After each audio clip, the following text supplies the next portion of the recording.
So today you join us on day one at Disneyland Paris, and when I say day one I actually mean it's day two for me, but it's day one because I'm too lazy to edit the video and stick it up online overnight. So we joined the Festival of the Lion King, and unfortunately, because we never got here till about 7 o'clock into the park last night, this is the best I have of the Festival of the Lion King, which is really just a little bit of Timon and Pumbaa's Hakuna Matata dance, the problem being that it's downhill and you're uphill, so getting a good view is almost impossible if you do not plan ahead of time. So I'm going to skip from this footage and we're going to jump right across where we joined Star Tours, and this was the first ride that we done in Disneyland Paris. Now, Star Tours is an important ride because it is part of the Star Wars franchise, and the Star Wars franchise is obviously the big part of what's happening in Disney Company at this time. So Galaxy's Edge has just opened in California, and it's about to open in Disney World, and therefore it's a big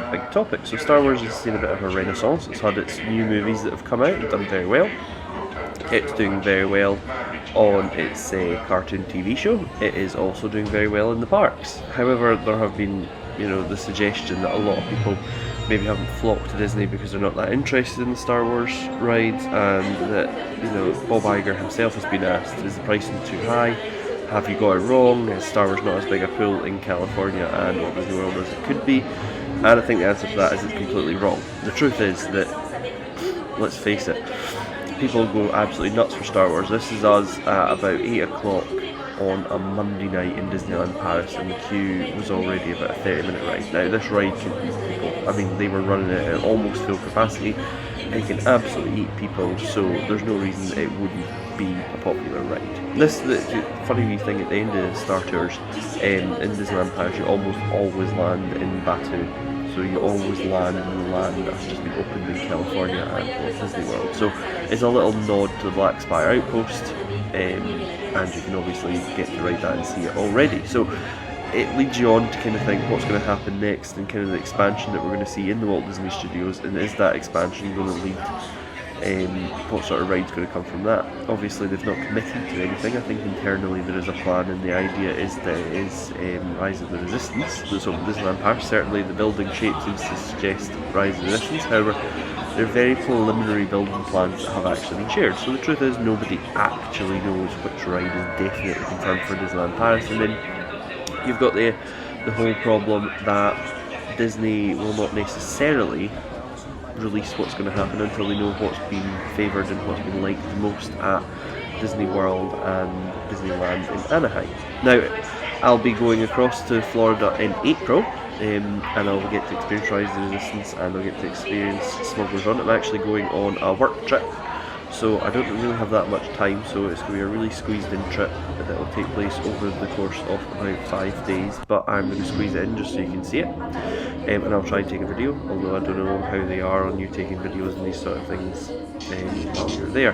We're currently still going to the queue zone, and I'm playing with my GoPro at this time just to find out what can happen in the dark. And all I can say is the GoPro, well, it's a fantastic little versatile camera, it doesn't always do the best in the dark. It has a very small sensor. It tries its hardest, but hopefully you can see a little bit of what's happening with you. I do, for whatever reason, have an absolute ton of this footage, just because I had the camera on me and that's where it was, and I knew that with it being late at night there wasn't much we were going to do other than that. The other piece of information that I've kind of got on Disneyland Paris just now is it's August, and August may not be news in itself. However, it does give us a direction to travel on how busy the resort is, and I've got to say that while certain attractions were very busy, I was quite pleasantly surprised to see that later on, especially when Fantasyland was closing down and it was exhausted all its fast passes, the attractions weren't that busy. Now, that doesn't bode very well for attendance, and as we know from the earnings report that attendance was down again in Disneyland Paris, we do have hope that they are making it up in revenue, because the truth is their occupancy rates have been going up and up. And when you look at, I'm staying off-site this time, when you look at the cost of off-site versus on-site this time, it's starting to tilt in different favours. There's starting to be different ideas that could be made. There's starting to be different considerations that could have to, in the future, involve whether or not I will be staying off-site or whether I'll be staying on-site. Will it be worth having the annual pass once it goes up, or will it not? Who knows? But being August, I didn't find it too busy, and last night we ate at the Grange in the Disney Village, which is by far the best restaurant on site, and everybody here is welcome to disagree with me, but they are wrong. It is by far the best restaurant on site, and it was especially very, very good last night. It does, of course, suffer from the fact that trying to get anybody to bring you another drink in the place or organise another drink seems to be very near impossible. So the one thing I would recommend is if you're going to the buffets in Disneyland Paris, you're probably better taking in a drink of juice. In a very small piece of news, I should point out you can no longer get crisps from any store in the Disney Village other than the cinema. I found this out because I like eating crisps at night in the room, and there were no crisps available in the bowl of the Disney Village. That seems a little bit strange, but it is true. Anyway, Autopia's maintenance is ongoing in Disneyland Paris, and the Festival of Lion King has effectively taken over all the entertainment that is available throughout the resort. It does of course stop quite early in the day, so I think the last thing you can see is kind of the Matata dance at 7 o'clock. But other than that, the final show for the Festival of Lion King show was around 5 o'clock, and if you miss the 5 o'clock show, that's just tough. You are flat out of luck. So today we're going to try at 4 and then maybe 5. I'm going to try and find one of them. I don't know how early you need to turn up, so I'm going to turn up about half an hour early for the show and see how we get on there. And if we'll turn up half an hour early for the 4 o'clock show, if the 4 o'clock show we're not successful being half an hour early for that, then I guess we'll have to be an hour and a half early for the 5 o'clock show, because I've been told not to miss it. There's a fantastic, the ability to take photos at night is fantastic at this time of year because it doesn't actually get terribly dark. You can sort of see in the video just now, you can see we're wandering around kind of Space Mountain, and we're wandering around Star Tours entrance, and it's incredibly nice to have a look at. It is incredibly nice in that sort of, I don't know what you'd call it, twilight? I don't know if you call it twilight. It's twilight midnight? There's midnight, well it can't be twilight, can't be midnight, because midnight is twilight. Midnight is midnight and twilight is not midnight. I bet it's 3 o'clock in the morning, one's twilight. Who knows? Who cares? But Disneyland Paris during the Festival of Lion King season are celebrating obviously Timon, Pumbaa, Simba, and the Disney live action remake of The Lion King has gone on to outsell some of its other properties. It's gone on to overtake Frozen, which is kind of spectacular if you think about it, because Frozen was the big bad all back then. But The Lion King has been rumoured to obviously be one of the biggest movies of all time. The first time it came out, and that's obviously, it's come out again and it's done exactly what it did the first time. So there isn't a terrible shock there. And I don't think you can really read that much into it.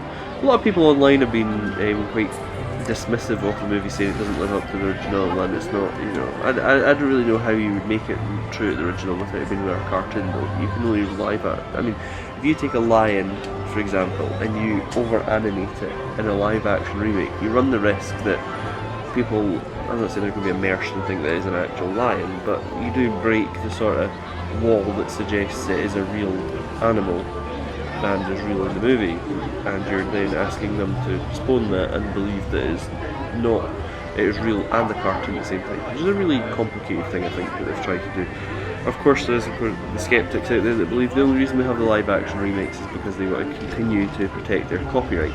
That may be so, and so Disney should protect their copyright because it is their copyright.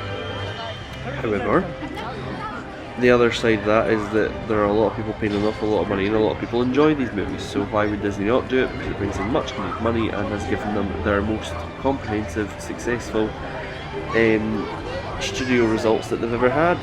So you can't really say to Disney you shouldn't be doing that, because they've made more money than they've ever made before, and that's just the whole truth of it. It has infected everything from their DVDs to Disney Plus to their online, their social media, their games, and even now the merchandise in Disneyland Paris has been changed across to the Festival of Lion King. Everybody is capitalising on the Festival of Lion King. Now, we ask why do not sell straight off merchandise to the Lion King. I imagine there's probably some sort of royalties in there, and I'd imagine doing your own stuff probably has a better royalty than using the movie stuff, just to maybe attribute costs and things. So it lets them have a cheaper cost thing branded to the season that they have in Disneyland Paris, which of course is the Festival of the Lion King jungle season. I'm going to finish this video just with a brief look at some of the merchandise they have on offer, because it was right there when I walked in Frontierland.